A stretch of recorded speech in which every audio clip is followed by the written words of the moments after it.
எரியில் உன்னை அழைக்குது பார், கனவு மேய்ப்பட ஓட துடிக்குது கால்.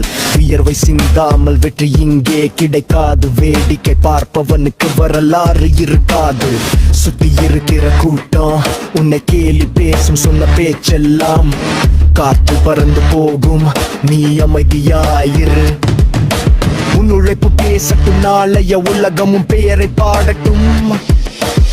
தோல்வி என்பது முடிவல்ல தம்பி, துணிந்து நில்லதுவே உனக்கு ஏனி. வீழ்வது இயல்பு, எழுவது தான் சிறப்பு. உன் இலக்கை நோக்கி வைப்பாய் ஒரு குதிப்பு.